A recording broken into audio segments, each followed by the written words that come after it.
Jai Hind students, as we have already started this chapter in the earliest cities, so we will first recapitulate few portion which we have gone through already. Now we will move further for the coming topics. So as we have seen in the story of Harappa and its speciality, that many of these cities were divided into two or more parts. The part to the west was smaller but higher, and this place was known as Citadel. And the part to the east was larger but lower. This was called Lower Town.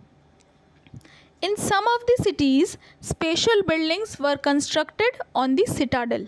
For example, in Mohenjo-daro, a very special tank which archaeologists called the Great Bath was built in this area. This was lined with the bricks, coated with plaster and made watertight with a layer of natural tar. There were steps leading down to it from two sides, while there were rooms on all the sides. Water was probably what it was brought in from a well and drained out after the use. Means how well planned they were. Now, we will see the other cities such as Kalibangan and Lothal had fire altars where sacrifices have been made. It was perhaps performed. And some cities like Mohenjo-daro, Harappa and Lothal had elaborate storehouses.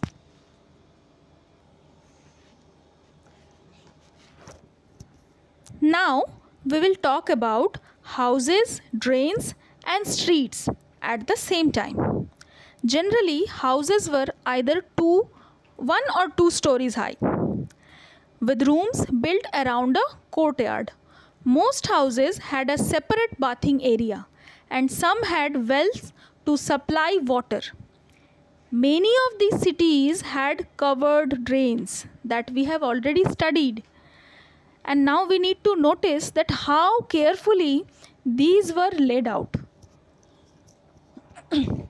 Each drain had a gentle slope so that water could flow through it.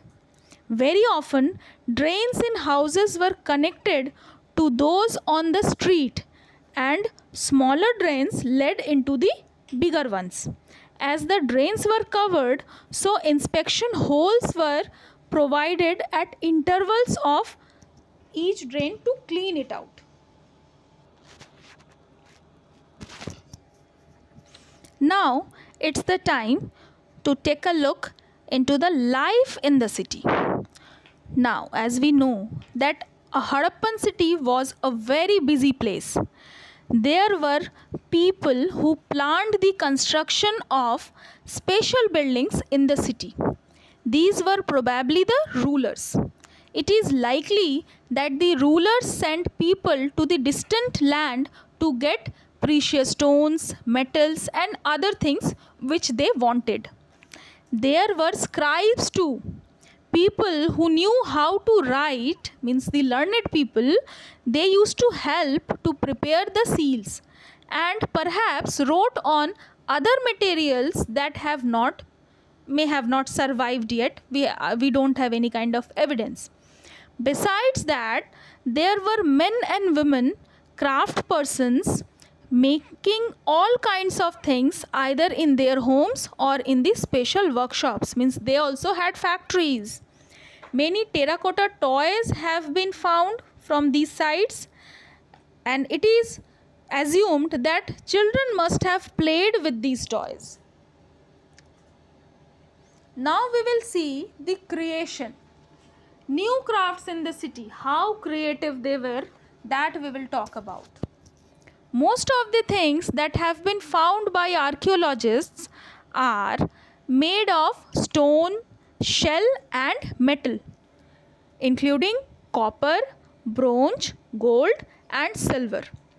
Copper and bronze were generally used to make tools, weapons, ornaments and vessels, whereas golds and silvers were used to make ornaments and vessels. Still we use gold and silver for making ornaments. Similarly beta, now we are going to know about the seals. The Harappan also made seals out of stone. These are generally rectangular in shape and usually have an animal carved on them. The Harappan also made pots with beautiful designs. Cotton was also grown at Mehergarh that period of time only, about 7,000 years ago. Actual pieces of cloth were found attached with the lid of a silver vase and some copper objects at Mohenjo-daro. Archaeologists have found spindle wheels made of terracotta and faience, which were used to spin thread. Now we need to know what was faience. Faience is a kind of material that is artificially produced. It is an artificially produced product. A gum was used to shape sand and powdered quartz into an object. The objects were then glazed, resulting in a shiny, glassy surface. The colors of the glaze were usually blue or sea green. Faience was used to make beads, bangles, earrings and tiny vessels. Many of the things that were produced were probably the work of the specialist. I hope you all are familiar with the word specialist. Generally in our life, in our daily life, we use this word. So, who is specialist? A specialist is a person who is trained to do only one kind of work. For example, cutting stone, polishing beads, carving seals and so on. So this much only today we will study. For coming topics, I will send another module. Till then, study from this module and the assignment which will be attached with this, solve it and submit it on time. So till then, goodbye. Have a nice day.